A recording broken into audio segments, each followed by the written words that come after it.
Berbagai upaya dilakukan pemerintah Kota Pekalongan, Jawa Tengah untuk menekan laju penurunan muka tanah di wilayah seluas 45 km persegi ini. Kepala Badan Perencanaan Pembangunan Daerah Bapeda Kota Pekalongan, Cayekti Widigdo, saat ditemui Selasa 8 November mengatakan ada dua hal yang sedang dilakukan oleh Pemkot Pekalongan. Yang pertama adalah aspek mitigasi seperti membangun tanggul, parapet, pompa, dan kolam retensi yang bertujuan untuk memproteksi area permukiman.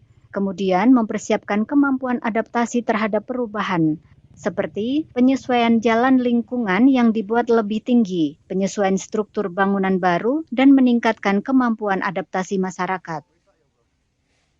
Upaya yang dilakukan itu kita mendapatkan bantuan penelitian dari banyak pihak, ada dari perguruan tinggi, ada juga dari institusi pemerintah kayak Badan Geologi itu melakukan penelitian di Pekalongan, yang intinya untuk mengetahui sebenarnya apa yang menjadi penyebab dari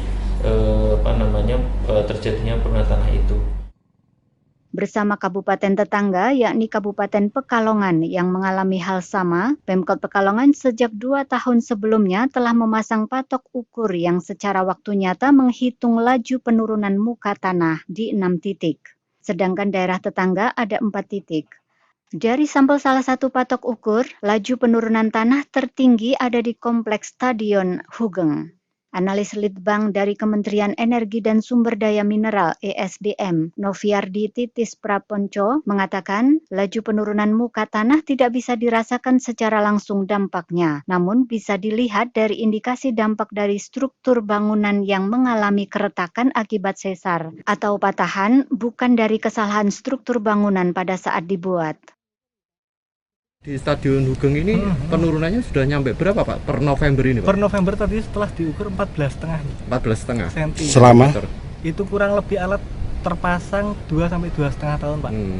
Ada patok-patok yang baru juga, cuman titiknya bukan di Hugeng, titiknya di TPA Degayu. Nah itu masih kurang lebih 1 tahun pemasangan itu.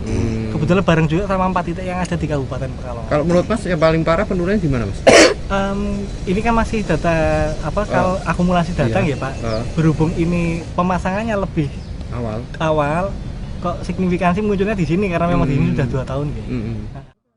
Sebagai langkah menghambat penurunan muka tanah, Pemkot Pekalongan sudah beberapa tahun terakhir melarang pengambilan air tanah melalui sumur dalam atau sumur bor. Sebagai gantinya, pemerintah terus mendorong jaringan air bersih dengan bergabung pada program Jaringan Air Bersih Petanglong yang diinisiasi pemerintah Provinsi Jawa Tengah dengan kapasitas debit besar untuk kebutuhan rumah tangga maupun industri. Dari Pekalongan, Jawa Tengah, Yusuf Fatoni, Kantor Berita Antara, mewartakan.